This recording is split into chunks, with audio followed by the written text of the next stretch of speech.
दोस्तों कुछ अर्से पहले अमेरिका की सबसे बड़ी जांच एजेंसी FBI यानी कि फेडरल ब्यूरो ऑफ इन्वेस्टिगेशन ने शातिर और शार्प हैकरों की थी जिनकी उंगलियों का इशारा पाकर दुनिया का कोई भी कंप्यूटर मजबूत से मजबूत पासवर्ड लगाया हुआ कोई भी लैपटॉप या सर्वर उनके हाथों की कठपुतली बनकर रह जाता था। और हमारी आज की कहानी का किरदार भी उन्हीं शातिर और शार्प हैकरों में से एक है जिसकी असली पहचान कई नामों के पीछे छिपी हुई है। दुनिया में उसके कारनामों के हिसाब से उसे अलग अलग नाम दिए जाते हैं और इसी सब के तहत उसे एक ऐसा नाम भी मिला जिसे सुनकर दुनिया भर की कई एजेंसियों का हलक सूख जाता था। कई नामी ग्रामी संस्थानों का कलेजा इस हैकर का नाम सुनकर ही कांप उठता था। आज दुनिया इस हैकर को हैप्पी हैकर के नाम से जानती है। दोस्तों असल में उसे हैप्पी हैकर कहने की एक सबसे बड़ी वजह ये भी है कि उसकी जितनी भी तस्वीरें अब तक दुनिया के सामने आई है उन सभी में उसका चेहरा मुस्कुराता हुआ ही नजर आता है। यहाँ तक कि जब उसे गिरफ्तार करके हथकड़ियों में जकड़कर जेल ले जाया जा रहा था तब भी उसके चेहरे पर उसकी हमेशा बनी रहने वाली मुस्कुराहट साफ झलक रही थी। हैप्पी हैकर कितना शातिर और तेज दिमाग होगा इसका अंदाजा आप केवल इसी बात से लगा सकते हैं कि दुनिया की सबसे ताकतवर और आधुनिक जांच एजेंसी FBI 20 की परछाई को पाने के लिए पूरे 5 साल तक दुनिया भर की धूल फांकती रही। FBI की वजह से ही इंटरपोल भी उसकी हर एक आहट पर कान लगाए बैठी रही, लेकिन उन्हें भी इसकी भनक तक भी नहीं मिल पा रही थी। असल में इस हैकर के किस्से का सिलसिला शुरू होता है साल 2009 में। अमेरिका के जॉर्जिया में कुछ बैंकों को अजीब सी शिकायतें मिल रही थी। लोगों की शिकायतें थी कि बैंक के खातों से उनके पैसे बिना उनके निकाले ही निकल रहे हैं। बैंकों को शिकायत पहुंचाने वाले लोग भी कोई आम खाता धारक या आम ग्राहक नहीं थे, बल्कि उनमें से कई तो बड़े बड़े संस्थाओं के अधिकारी और कॉर्पोरेट घरानों से भी संबंधित थे। उन सभी की यही शिकायत थी कि उनके खातों से लगातार पैसे निकाले जा रहे हैं, लेकिन ये पता नहीं चल पा रहा था कि आखिर ये सब हो कैसे रहा है। बैंकों में दर्ज हो रही शिकायतों में सबसे ज्यादा चौंकाने वाली जो शिकायत थी वो थी दुनिया भर को सॉफ्टवेयर बनाकर देने वाली कंपनी माइक्रोसॉफ्ट। इस कंपनी के बैंक खातों से भी काफी पैसे अब तक निकल चुके थे। माइक्रोसॉफ्ट एक काफी बड़ी कंपनी है। ऐसे में शिकायत ने अमेरिका की पुलिस को भी पूरी तरह से चौंका दिया, लेकिन अमेरिकी पुलिस को ये समझ आ चुका था कि ये केस उनके बस का नहीं है। ऐसे में इस केस को FBI को सौंप दिया है। लिहाजा इस बेहद गंभीर मामले को लेकर FBI अलर्ट हो गई। FBI ने जब शिकायतों के अंबार को देखा तो वो भी चौंके बिना नहीं रह सकी, क्योंकि तब तक करीबन 60 मिलियन कंप्यूटर हैक किए जाने की शिकायतें दर्ज हो चुकी थी।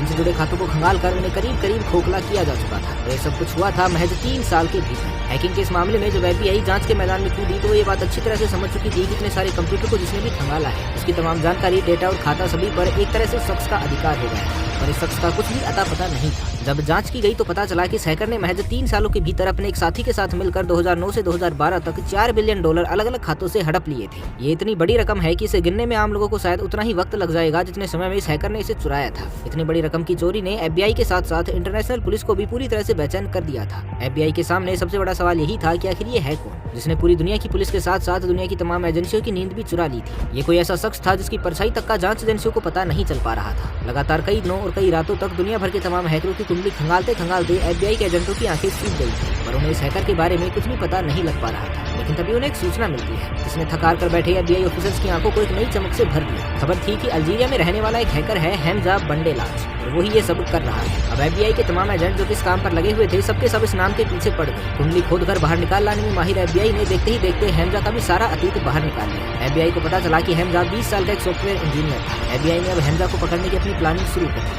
FBI ने हैमजा के पीछे अपना एक एजेंट लगा दिया। महीनों भटकने के बाद FBI एजेंट किसी तरह हैमजा तक पहुंचने में कामयाब हुआ। बड़े ही नाटकीय अंदाज में उस एजेंट ने खुद को भी एक हैकर साबित करके हैमजा का भरोसा जीत लिया और मिलकर हैकिंग करके क्रिमिनल लोगों के खातों में सेंध लगाने की प्लानिंग करनी शुरू कर दी। उस दौर में एक नया सॉफ्टवेयर चलन में आ चुका था जिसका नाम था स्पाइयर। असल में डार्क नेट पर मशहूर सॉफ्टवेयर खुद हैमजा और उसके साथी ने ही तैयार किया था। इसी सॉफ्टवेयर के जरिए ही इन लोगों ने दुनिया भर में वर्चुअल डाका डाला था। हैमजा की टीम में शामिल हो जाने के बाद FBI के एजेंट ने अब एक नया प्लान तैयार किया ताकि हैमजा को गिरफ्तार किया जा सके। प्लान के तहत वो हैमजा से उसका तैयार किया गया सॉफ्टवेयर स्पाई खरीदने का इरादा करता है और इसके लिए वो हैमजा को तैयार भी कर लेता है। लेकिन सॉफ्टवेयर की डिलीवरी और सप्लाई होने से पहले ही हैमजा FBI के हाथों से फिसल जाता है। अब बेशक FBI का ऑपरेशन आधा ही कामयाब हो पाता है, लेकिन FBI के हाथों लगी एक सबसे बड़ी कामयाबी ये थी कि जिस परछाई का वो अभी तक पीछा कर रहे थे उसका चेहरा अब उन्हें मिल चुका होता है। यानी हैमजा की पहचान अब FBI को पूरी तरह से मिल चुकी थी, जिसे FBI पूरी दुनिया में फैला कर दुनिया भर की पुलिस को अलर्ट कर सकती थी। इसी के साथ साथ FBI को पता चलता है कि हैमजा अल्जीरिया के एक छोटे से शहर TG ओयूजोयू का रहने वाला है। 1988 में पैदा हुआ हैमजा बचपन से ही पढ़ने लिखने में बेहद तेज था। शार्प माइंडेड हैमजा का गणित सबसे प्रिय विषय था। लिहाजा जब वो पढ़ने के लिए यूनिवर्सिटी गया तो वहाँ उसने कंप्यूटर में अपनी पढ़ाई आगे बढ़ाई। पढ़ाई लिखाई के दौरान ही कंप्यूटर को तो उसने जैसे अपना सबसे पसंदीदा खिलौना बना लिया था। पार्ट टाइम काम करने के लिए उसने कंप्यूटर की रिपेयरिंग का ही काम चुना। कंप्यूटर ठीक करते करते ही अचानक उसे अपने कंप्यूटर के जरिए दूसरों के कंप्यूटर में झांकने का शौक लग गया और देखते ही देखते वो हैकर बन गया। पहले तो वो मौज मस्ती में ही कंप्यूटर हैक करके लोगों को हैरान कर देता था, लेकिन फिर धीरे धीरे अचानक ही वो एक शातिर हैकर बन गया और दूसरों के खातों में घुसकर पैसे चुराना शुरू कर दिया। अकाउंट्स के पासवर्ड तोड़ना हैमजा के लिए अब बाएं हाथ का खेल हो चुका था। जिस समय हैमजा हैकिंग की दुनिया की तरफ तेजी से कदम बढ़ा रहा था उसी समय अल्जीरिया से हजारों किलोमीटर दूर रूस में एक और शख्स भी था जिसे भी हैकिंग करना बेहद पसंद था। उसका नाम था अलेक्जेंडर पेन।